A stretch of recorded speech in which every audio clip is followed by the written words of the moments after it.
What's good, everyone? OJ here. Welcome back to another video. Thank you guys so much for all the support that you guys have shown recently. I want to remind you guys, if you do like the daily uploads, please make sure that you hit that like button. It really does help out the channel. And also make sure that you tune in every single day. We have new videos up at 11 a.m. PT. That is 2 p.m. Eastern time. That is the standard time for new uploads. Now, there will be uploads that are maybe done before and after that, but we'll always have uploads at 11 a.m. PT. That is 2 p.m. Eastern time. So thank you guys so much for watching the videos, and let's go ahead and get right into this. So we're starting off with Mass Effect Legendary Edition. It does seem like the trilogy is coming to current platforms or some platforms. This has been rumored for quite some time, and this is a franchise that is very near and dear to my heart. I absolutely adore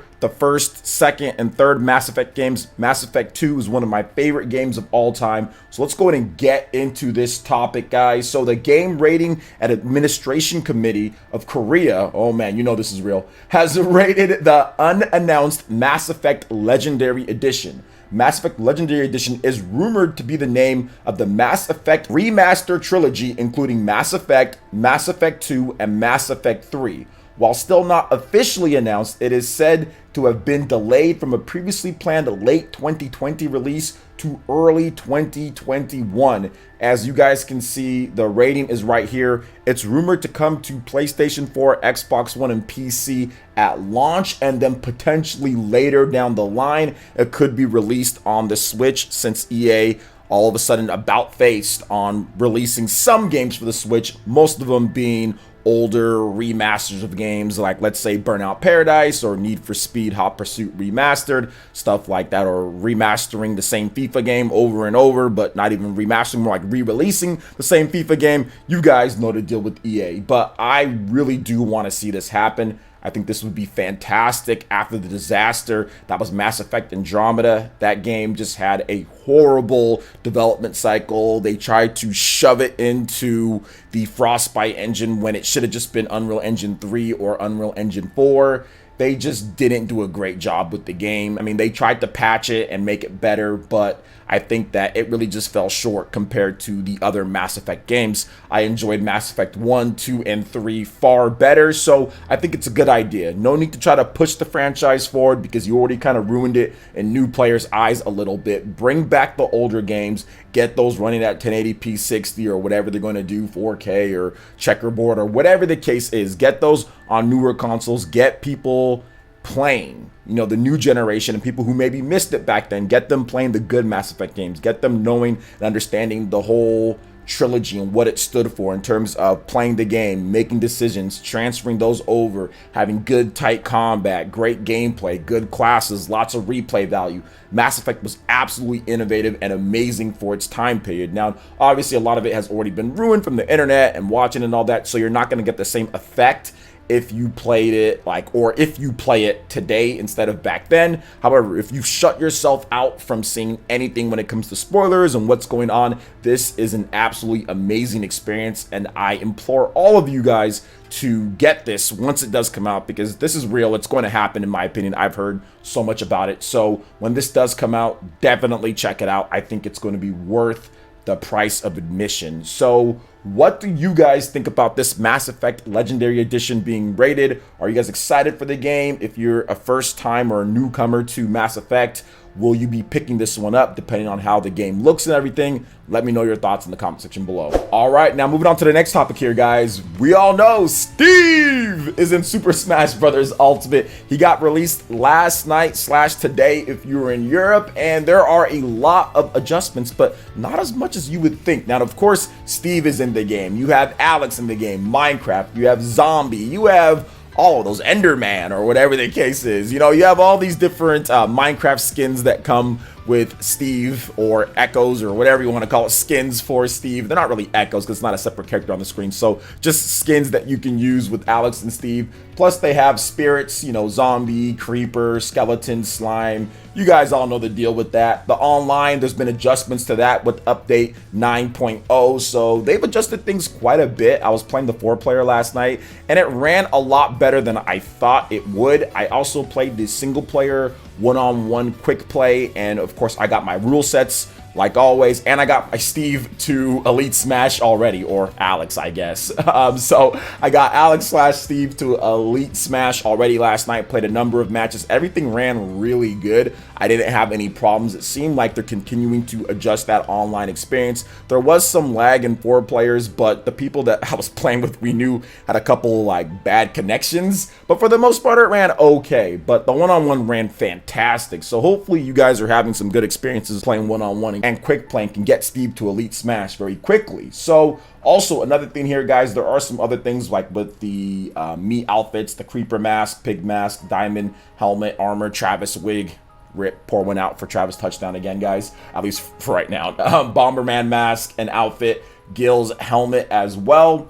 Also, they adjusted some other things too, game of balance, which I'm going to go over some of them. I'm going to have the full list up for you guys so you guys can check it out, but I'm just going to tell you guys who were the big buffs and small buffs. There were really no real bad nerfs, so we don't have to worry about that. All you have to worry about is really buffs. So Donkey Kong, Link, and Pikachu all got small buffs. Ness got big buffs, so he's just better. Captain Falcon got a small buff. Ice Climbers got a big buff. Multiple different things changed up here. Sheik got a very small buff, which is silly. Should have been more, but whatever. That's my bias kicking in there. Young Link got a small buff. Meta Knight got a small buff. Wario got a small buff. Pokemon Trainer with Ivysaur and Charizard got a small buff. Sonic got a somewhat big buff, but not really. I mean, it was 4 things, so a buff, just a nice standard buff. Lucario got a big buff with multiple different things. I think Lucario is going to be a lot more formidable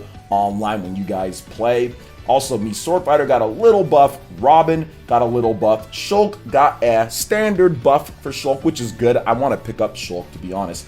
Bowser Jr. got a major buff, and this is probably the biggest buff so far. When I mean buff, obviously I'm talking about strengthening of different attacks and everything.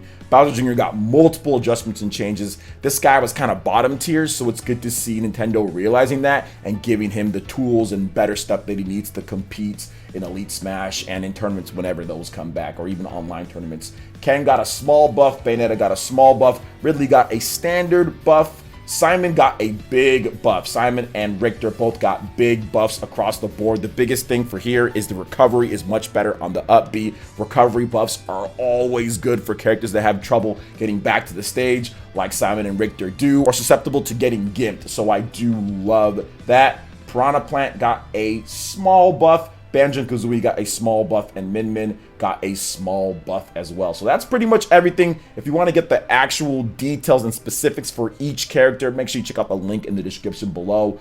I'll be more than happy to supply that to you guys. And like I said, I was playing Steve last night with a bunch of the Elite Ninja here, and it was a ton of fun. I really enjoyed Steve. I think that he works. I don't think that he's broken at this point. Some people are trying to come in and say that he's broken. However, I have been seeing some stuff that people are doing online with this block play and edge guarding, and that means when somebody's off the stage and trying to make sure that they don't come back to the stage, that's what edge guarding is. And he has some pretty crazy stuff. He can also take you and like throw you, and you can like hit off a block and like it spikes you too at times. So if you don't tech that hit off the block, so definitely he's going to be formidable. I mean, he has some weaknesses. His recovery, his second jump isn't very good, but his up B is okay. From horizontally, vertically, not the best recovery out there, but horizontally it's really good. He can glide like the old Brawl days with Charizard, Meta Knight, Pit, all the flying characters, so that's not bad. He does have some invincibility on there, but it does run out, so he can get gimped if somebody's trying to just glide back to the stage. So people still need to kind of learn how to fight against him and everything. The diamond sword and like the whole crafting and mining stuff, it feels like it's going to be complicated, but once you get the hang of it, it's actually not too hard. However, in 4-player matches, it's almost impossible sometimes to, get your mining done and to craft your weapons, because there's always somebody by you that's right there to hit you. Now, if you're on a bigger map, like let's say like the Hyrule Castle, then obviously something like that, you're going to be able to mine and do stuff. But if you're playing on smaller maps, it's definitely tougher. However, one-on-one, it's pretty easy, or not pretty easy, but you just knock somebody off and you can get your mining done. You can call down your crafting table, but I absolutely love it. I think it's a brilliant designed character, and it's a really fun way to play Super Smash Brothers. I mean, it's just something different, but at the same time, he feels like a Smash character at the same time. So I'm enjoying it. I'm definitely going to play more with Steve, with you guys, when we do Super Smash Brothers Arenas. So what do you guys think about Steve and all the different updates here? Did your character get buffed? Let me know your thoughts in the comment section below. All right, and moving on to the final topic here, guys. We just have a little bit of an update for you guys on Kingdom Hearts Melody of Memory for the Nintendo Switch, PlayStation 4, and Xbox One. So right now what we have is Nintendo of America is saying that there is a Kingdom Hearts Melody of Memory demo that's coming to the eShop today. So by the time that you guys are watching this video, it might already be up. Now, Square Enix, I guess, is saying that it's coming out like next week or tomorrow or something like that. I'm not really sure, but I saw that there was a little bit of confusion on when exactly this demo was coming. But I'm looking at Nintendo's Twitter feed, and at 8 a.m. PT, October 14th, that is today of the time that I'm recording this video, they said this: get ready to experience the music of Kingdom Hearts like never before, and download the hashtag Kingdom Hearts Melody of Memory demo on hashtag Nintendo Switch eShop today. Hashtags everywhere. So it looks like it's going to be coming. Now I'm going to click on this link and I'm going to see what happens here. I'm going to see if the demo is even available right now at this point. So I'm clicking on it, and it does not seem like the demo is up just yet as of the time. So maybe when you guys are watching this, it's going to be up.